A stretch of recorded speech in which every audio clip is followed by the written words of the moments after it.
En Bogotá, siendo las 9:19 del día 10 de mayo de 2021, se reanuda la audiencia disciplinaria conforme al acta que precede, haciéndose presente en este estrado disciplinario a través del aplicativo Teams, el doctor Daniel Giovanni Neira Ríos, a quien se le solicita que por favor se identifique. Muy buenos días, señora juez disciplinaria. Saludo extensivo a los demás partícipes de esta audiencia pública virtual. Se presenta ante su despacho Daniel Giovanni Neira Ríos. Doctor, muy amable, muchas gracias. Se deja constancia que la suscrita quien les habla, mayor Sandra Milena Cullares Buitrago, en condición de inspectora delegada especial de la Dirección General de la Policía Nacional, se procede una vez instalada la presente audiencia para dar lectura al fallo disciplinario de primera instancia dentro de la investigación radicada en el CIJUR Regid 2-2020-7. Dejo constancia que me encuentro asistida del señor patrullero Jason Ramírez, que funge como secretario ad hoc en la presente diligencia, al que se lo solicita que se identifique para que quede constancia en el acta. Yo sí, patria, muy buenos días a todos los intervinientes. Patrullero Jason Iván Ramírez Suárez, con cédula de ciudadanía 1050. A dar lectura del fallo disciplinario de primera instancia en los siguientes términos. Al despacho de la suscrita inspectora delegada especial de la Dirección General de la Policía Nacional se encuentra la investigación disciplinaria bajo radicado CIJUR Regid 2-2020-7, seguida en contra del señor subteniente con el fin de proferir fallo disciplinario de acuerdo a los artículos 178 y 170 de la Ley 734 de 2002, Código Disciplinario Único, bajo los siguientes presupuestos así. Como análisis de las pruebas en que se basa la decisión, tenemos que de conformidad con el artículo 130, 141 y 142 de la Ley 734, esta instancia procede a apreciar conjuntamente las pruebas practicadas en el desarrollo de la presente investigación, aplicando las reglas de la sana crítica, pruebas de las cuales en su momento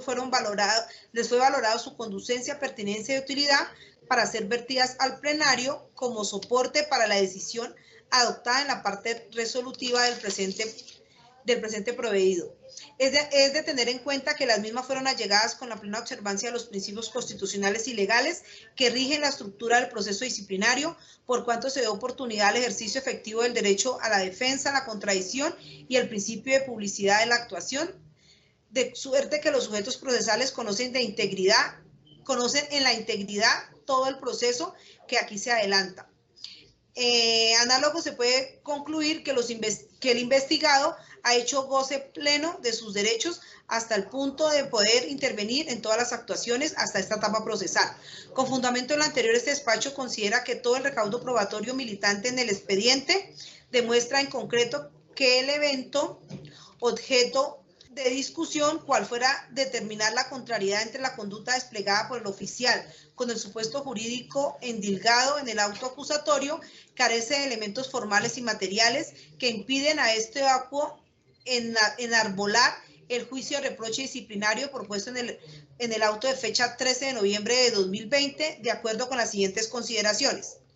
Navegando objetivamente dentro de las manifestaciones realizadas por el teniente Diego Alexander Montoya Castro en el oficio número S 2019-054-884 de CAT, de fecha 25 de agosto de 2019, subyace como hipótesis investigativa en cabeza de esta delegada determinar si era deber observable del subteniente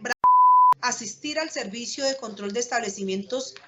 al público ordenado por el ya mencionado oficial Montoya Castro, esto si se tiene en cuenta que el proceso semántico sobre los hechos génesis de la presente investigación devino en la adecuación típica de la falta consagrada en el numeral 7 del artículo 35 de la Ley 1015 de 2006, correspondiente a la siguiente descripción: dejar de asistir al servicio sin justa causa. La valoración probatoria es un proceso racional, ponderado, objetivo, revestido de ecuanimidad y rectitud de juicio. Los testigos no se cuentan, sino que se pesan, expresión que dignifica la seguridad jurídica de quien es investigado, pues lo importante no es el número de personas que concurran a afirmar o desinformar un hecho, sino la coherencia y la corroboración con las demás pruebas de cada testimonio. por lo que se hizo óbice para este vacuo dirigir sus esfuerzos en el análisis de la declaración hecha por el subteniente Cristian Giraldo, quien según lo narrado por el oficial Montoya Castro, es testigo directo de la novedad aquí investigada. Pues si lo querido en buscar coherencia entre el relato de los dos testigos, qué mejor dar cuenta de los hechos y sucesos que esta última persona que se relaciona. Antes de sacar avante el análisis de esta declaración, debe señalarse que el testimonio de fecha 10 de enero del 21, que fuera rendido por el subteniente Cristian David Giraldo, pudo ser reconstruido a partir de la coadyuvancia de los sujetos procesales, como se verá el CD anexo a la diligencia de versión libre aportada por el subteniente Manuel. Ahora bien, para poder hablar de mismicidad y autenticidad del testimonio en cita, esta delegada hace gala del principio de la buena fe y lealtad procesal y en todo caso de la ratificación del audio que diera el subteniente Cristian Giraldo Davillo Trujillo al respecto. Manifestó: solicito muy respetuosamente al despacho se le ponga de presente al testigo, aprovechando que está en la unidad, el CD que fue aportado por el teniente Bravo con la versión libre, que contiene una declaración con el propósito que el señor testigo me diga si la reconoce o no, si la voz que allí aparece es la de él o de otra persona. Preguntado: señor Giraldo, ¿me confirma, escuchó el audio? Contestó: sí, señor, escuché el audio, efectivamente es mi voz, una declaración que yo rendí. Preguntado: ¿es decir que esa es su voz? Contestó: sí, señor. Una vez ratificada esta prueba dentro del expediente, este despacho procede a realizar un análisis probatorio del testimonio rendido por el subteniente Manuel, advirtiendo desde ya que el tratamiento dado a lo esgrimido por el señor oficial se acoplará al tratamiento del testimonio que comúnmente la doctrina lo denomina testigo de oídas. Ahora bien, para poder hacer este encuadramiento, este despacho trae a colación las pautas de identificación para el testigo indirecto que la Corte Suprema de Justicia en sentencia del 18 de agosto de 2018 con radicado 34258 y sentencia del 4 de noviembre de 2008 bajo radicado 27508 al respecto se tiene que, respecto a la valoración del testimonio de oídas, dice que lo narrado haya sido escuchado por el testigo directamente de una persona que tuvo conocimiento inmediato de los hechos de primer grado, lo cual excluye relato deformado por un número superior de transmisiones. Este aspecto de que se infiere que se encuentra satisfecho este requisito al cotejar la declaración vertida por el declarante, el cual refiere que no tiene plena certeza de la notificación del servicio hecha por parte del teniente Montoya al investigado. Veamos, preguntado: ¿sabe usted si le fue notificado de un servicio de cierre de establecimiento para esta fecha? Contestó: mi teniente Montoya me manifestó que lo había notificado, pero como tal no tengo plena certeza. Otro requisito que establece la Honorable Corte es que el testigo señale con precisión cuál fue la fuente de su conocimiento. En el derrotero procesal encontramos la declaración del subteniente Cristian David Giraldo Trujillo, que indica que la fuente de conocimiento sobre los hechos que tiene es lo que relató el teniente Diego Alexander Montoya Castro. Como tercer requisito establece la Corte que se establezcan las condiciones en que el testigo directo comunicó la información a quien después dio referencia a estas circunstancias. Encontramos en el expediente que el oficial Giraldo manifiesta que el día 24 de agosto de 2019 el teniente Diego Alexander Montoya le indicó que le había dado la orden al investigado Bravo de realizar servicio de cierre de establecimientos nocturnos. Con todo esto, este despacho aduce que se configura una laguna probatoria en la coherencia del relato del teniente Montoya, testimonio que termina siendo objeto de decaimiento con las manifestaciones hechas por el subteniente Giraldo Trujillo, de tal suerte que esta última declaración aleja de un criterio de veracidad los hechos objeto de la investigación, generando una metástasis en las columnas que sostuvieron el cargo indilgado, pues si el deber de asistir al cierre de establecimientos se asentó en la orden dada por el oficial Montoya, el hecho que ésta se vea difuminada genera automáticamente la atipicidad del cargo.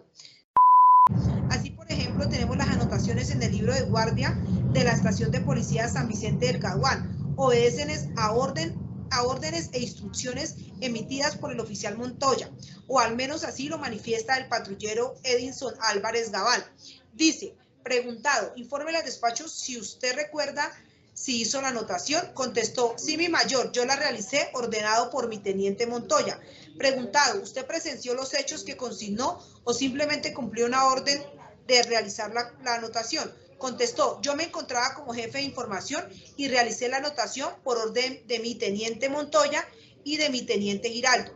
También genera incertidumbre el hecho que nunca se consignó dentro de este libro la constancia de la formación del personal que iba a salir a servicio, e incluso saliéndose un poco de la objetividad que merece la cápite de valoración probatoria, sorprende que la tipificación del cargo hubiese obedecido a dejar de asistir al servicio sin justa causa, cuando dentro de este mismo documento se dejó salvedad del estado de salud o gravidez en que se encontraba el oficial Bravo.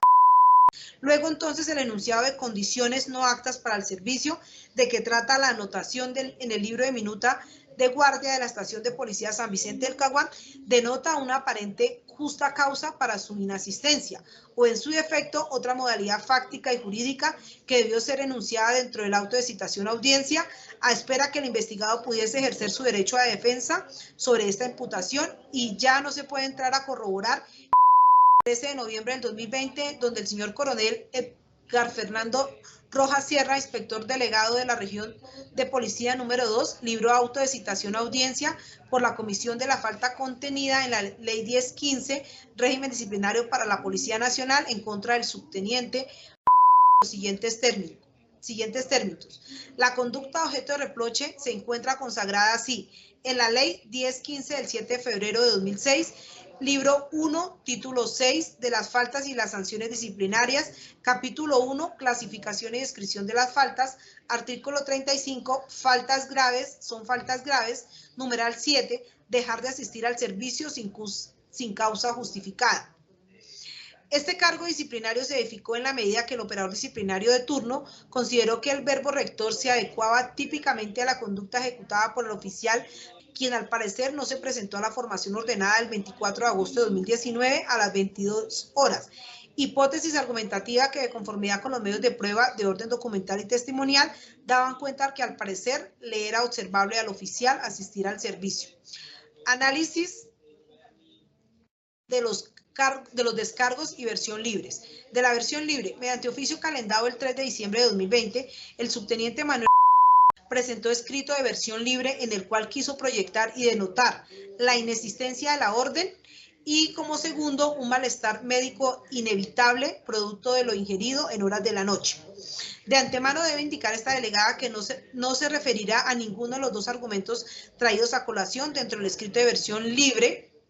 presentado por el señor oficial, en primer lugar, porque la existencia de la presunta orden fue objeto de análisis dentro de la cápite de valoración de pruebas de este prohibido, siendo superfluo e intrascendente pronunciarse de nuevo al respecto. En segundo lugar, el aparente malestar contraído por el señor oficial para la fecha de Marras se encuadra en el tema objeto de debate, pues es claro que guarda relación directa con el cargo endilgado, más aún si lo reprochado dentro del auto de citación de fecha 13 de noviembre de 2020 es la aparente inasistencia al servicio sin causa justificada, por lo que la pertinencia frente a la demostración del estado de salud del subteniente para el 24 de agosto de 2019 en horas de la noche estaría íntimamente relacionada con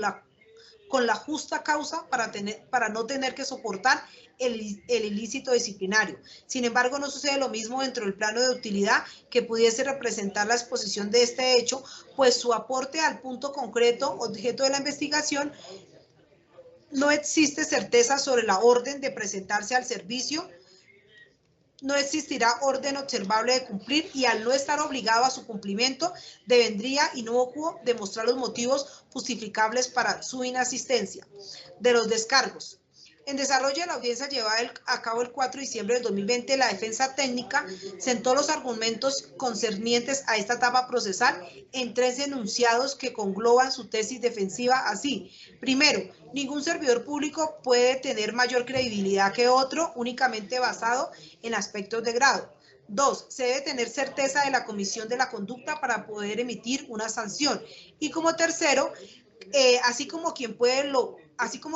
más, puede lo menos, quien miente lo más, miente lo menos. En desarrollo de estas proposiciones señala el doctor Neira Ríos que la única prueba que es el testimonio rendido por el teniente Montoya Castro, sentado a manera de incógnita si esto es suficiente para proferir una sanción, concluyendo entonces que se está ante un escenario donde se enfrenta la palabra del informante y la del investigado, y que por tanto debe prevalecer la garantía de la presunción de inocencia de su prodigado, más si se tiene en cuenta la falta de coherencia en el relato de lo acaecido por el teniente Diego Alexander Montoya Castro, quien señala que cuando dio la orden de hacer este turno al subteniente Bravo,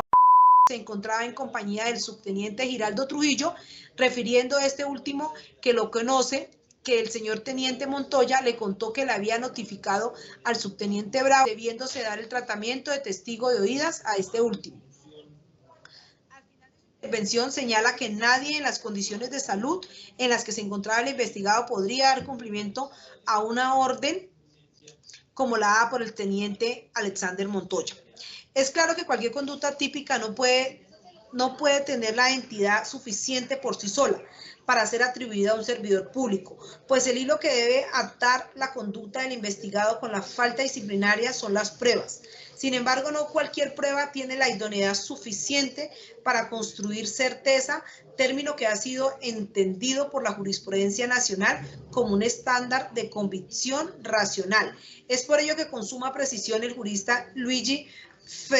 Ferrajoli advierte que las pruebas son hechos probatorios del presente en relación con hechos del pasado, y que por esto en últimas terminar por afectar el modelo ideal de la verdad como correspondencia objetiva. Por ello, sin caer en el escepticismo de que no es posible la verdad en el proceso, se habla más bien de la máxima correspondencia de verdad probable y no de certeza. Ya en plano de la convicción racional o verdad probable, que es predicable a todo fallo de responsabilidad, téngase en cuenta que el concepto de convicción racional se subsume a un estado de mayor confiabilidad o convicción verificable, alejándose de un criterio subjetivo o psicológico que pudiera tener el operador judicial. Así lo ha querido establecer la Corte Suprema de Justicia en sentencia de casación. Se quedó congelada, mayor. ¿Me escuchan? ¿En la inspección me escuchan? Señor Jason, ¿me escucha?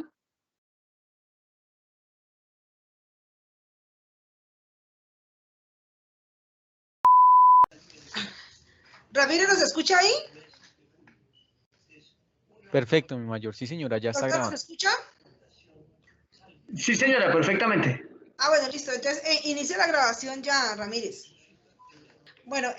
por parte de esta delegada se deja constancia que a las 9:54 horas se fue la luz en el complejo Soluzonas, donde despacha esta delegada, y por tanto quedó la audiencia ahí suspendida. Nuevamente retomamos siendo las 10:30 horas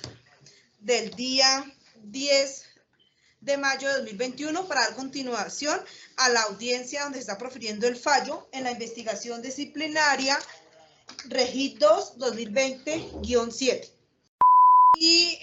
al respecto, estábamos manifestando que se debe tener una convicción racional o una verdad probable que es predicable a todo fallo de responsabilidad, que se debe tener en cuenta una convicción racional. Esto se subsume en una mayor confiabilidad y una convicción verificable, alejándonos de un criterio subjetivo o psicológico que pudiera tener el operador judicial. Así lo establece la Corte Suprema de Justicia en sentencia de casación número 36357 de fecha 26 de octubre de 2011, magistrado ponente Julio Enrique Socha Salamanca, quien señaló: la constitucionalidad y legalidad de toda decisión de fondo no depende en últimas de motivar un estado psicológico o subjetivo por parte del juez, sino de la necesidad de exteriorizar unos argumentos susceptibles de contrastarse, o lo que es lo mismo, que pudieran ser criticados de manera razonable y consciente. Agrega que el juez de ninguna manera expone el proceso psicológico a partir del cual adoptó una determinada consecuencia jurídica. Es decir, que la probabilidad de certeza racional se constituye no a partir de conjeturas o predicciones que pudiera tener el juez disciplinario sobre los hechos o las pruebas, sino a partir de la constitución de proposiciones lingüísticas, bien sea de tipo fácticas o normativas, que tengan la facultad de ser aceptadas, afirmadas, negadas, criticadas o defendidas. En esta misma sentencia de casación señaló la misma Corte que lo importante no es acudir a las propias convicciones y creencias del sujeto conocente, ni menos debatirlas, sino el razonamiento a través del lenguaje, o mejor dicho, mediante la acción de comunicarse y dejarlo objetivado, es decir, que adquiera la facultad de ser aceptado, afirmado, negado, criticado y defendido por cualquier otro. En base a esta consideración inicial, encuentra este despacho que la construcción de un fallo de responsabilidad no puede ser edificado en el presente caso, pues asumir una postura sancionatoria en base a los elementos de prueba sobrantes en el cartulario iría en contravía del criterio de convicción racional que refiere la jurisprudencia nacional, pues las pruebas obrantes en el dossier imposibilitan afirmar o defender la existencia de la orden de prestar el servicio de cierre de establecimientos, dado al parecer al subteniente Bravo, pues lo veraz que pudiera ser el testimonio del oficial Montoya Castro termina siendo distorsionado con la declaración del subteniente Cristian David Giraldo Trujillo.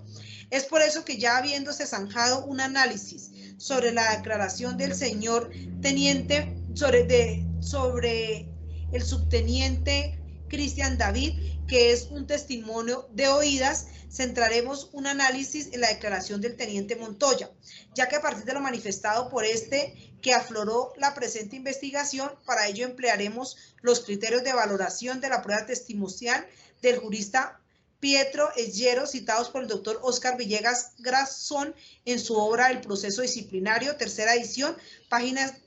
469 a 470,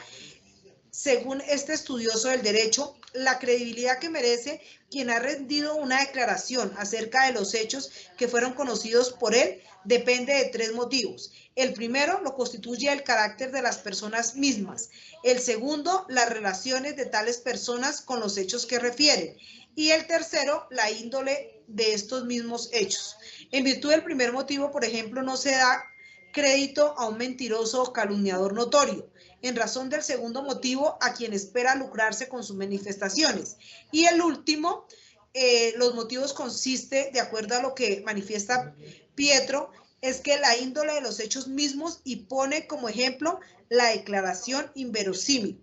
Esta última puede estar relacionada a una situación de imposible ocurrencia o un hecho que el declarante refuta como cierto y es desvirtuado o no corroborado en el caso.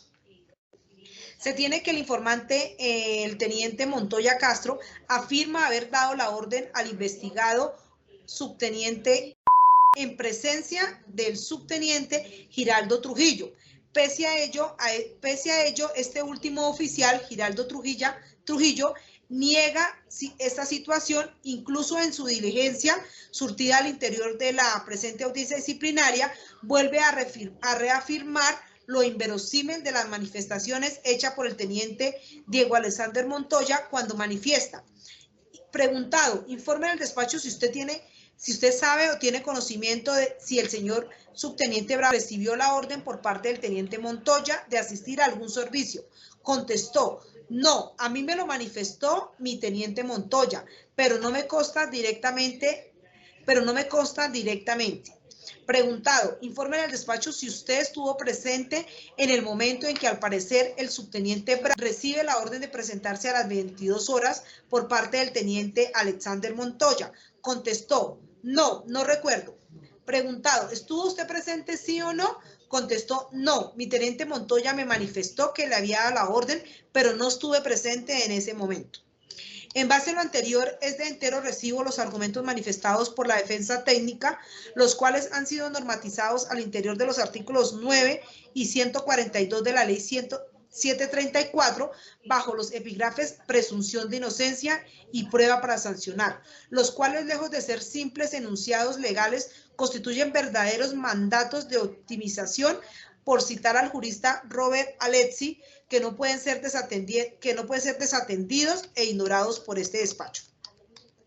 En relación a los alegatos de conclusión, dentro de la vocería para sustentar los alegatos de conclusión dentro de la presente audiencia disciplinaria, el jurista doctor Daniel Neira Ríos cita el artículo 142 de la ley 774, quien señala: artículo 142, prueba para sancionar. No se podrá proferir fallo sancionatorio sin que obre en el proceso prueba que conduzca a la certeza sobre la existencia de la falla y de la responsabilidad del investigado. También indica el jurista que no existe prueba que conduzca a la certeza para proferir un fallo con responsabilidad, requiriendo por tanto aplicar el principio de la duda a favor de quien es procesado, pues señala que tal como quedó demostrado, el único testigo de la presunta orden es el informante. Frente a este argumento, este despacho se limitará a dar la razón al jurista en conformidad con los argumentos que se plasmarán a continuación.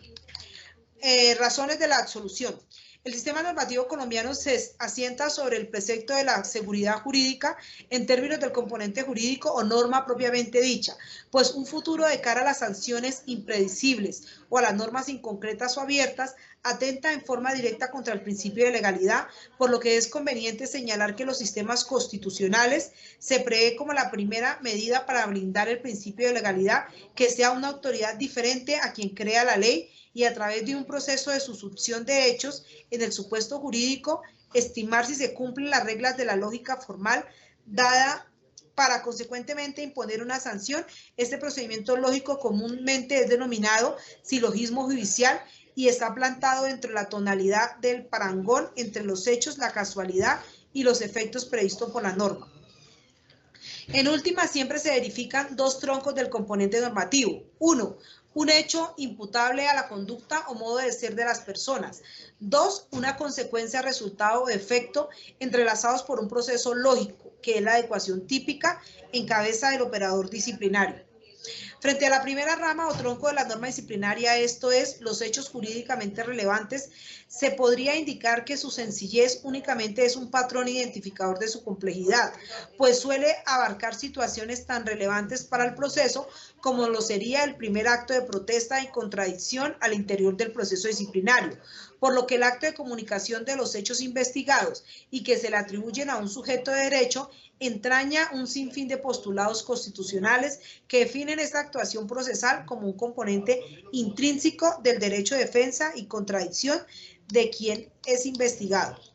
Tan es así que si es vinculado a un proceso disciplinario, tiene desde su génesis la posibilidad de conocer el marco fáctico que motiva su llamamiento a estrados. Al respecto, el literal A, inciso 3 del artículo 14 del Pacto Internacional de Derechos Civiles y Políticos consagra que toda persona acusada de un delito tendrá derecho a ser informada sin demora en un idioma que comprenda y en forma detallada de la naturaleza y causa de la acusación contra ella. Al unísono, el inciso 6 del artículo 150 de la ley 734 quiso establecer que el sentido de la investigación se acentuará únicamente sobre los hechos denunciados. Se señala entonces por este artículo, la indagación preliminar no podrá extenderse a hechos distintos del que fue objeto de denuncia, queja o iniciación oficiosa y los que le sean conexos, por lo que bien podría indicarse que dar a conocer el hecho que se le atribuye a quien es investigado marca por primera vez el comienzo del debate jurídico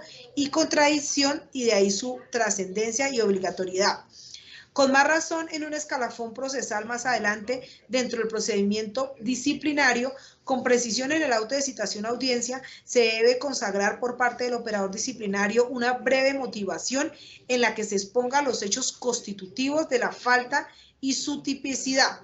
Este como último aspecto instituido como una categoría dogmática del principio de legalidad, pretende lograr una interpretación inflexible de la ley por parte del juez disciplinario Para ello, el legislador quiso incorporar a la falta disciplinaria los denominados ingredientes normativos, los cuales deben ser verificados para determinar si en la conducta investigable subyacen cada uno de los elementos de tipo disciplinario. Categóricamente nos referimos a los elementos formales y materiales del tipo. Los primeros hacen relación con el sujeto, objeto material de la conducta, y con los elementos descriptivos, normativos y subjetivos del tipo, mientras que los segundos versan sobre la afectación sustancial del deber funcional.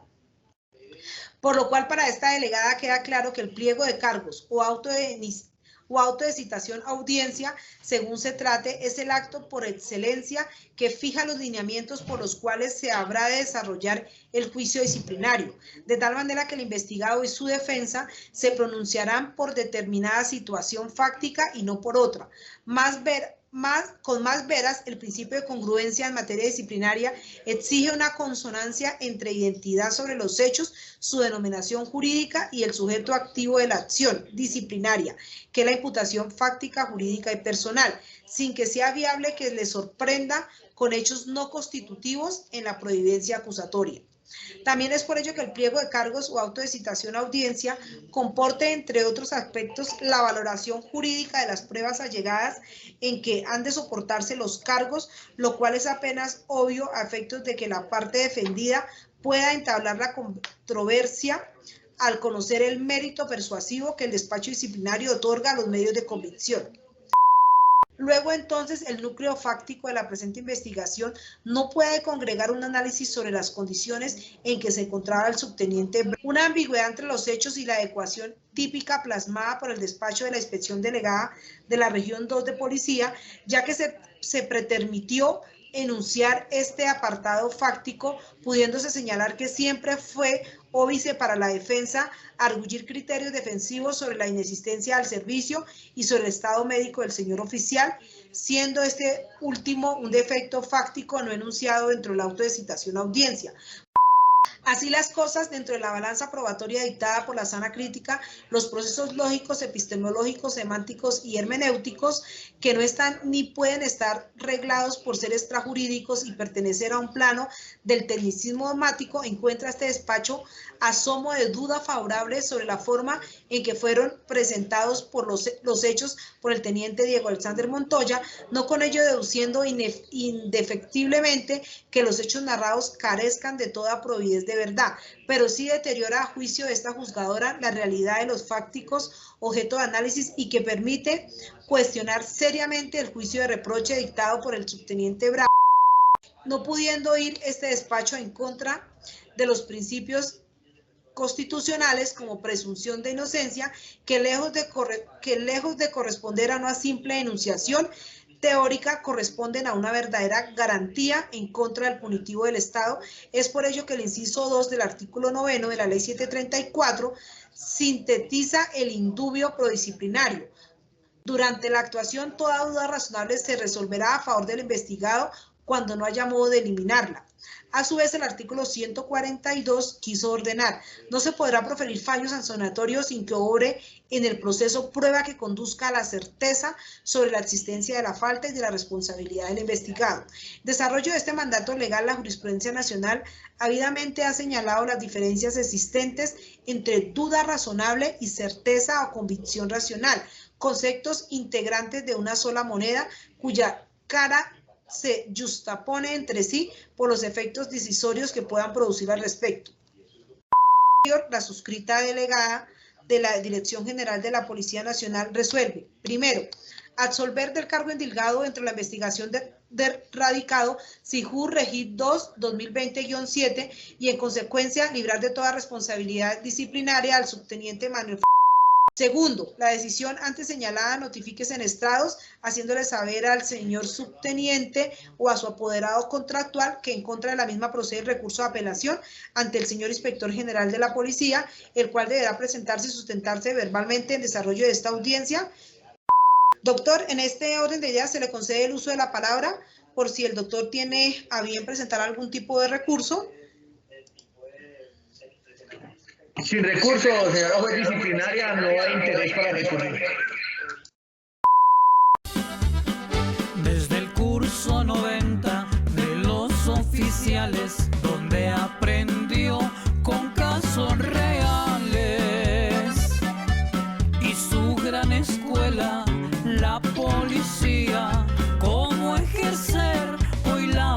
así.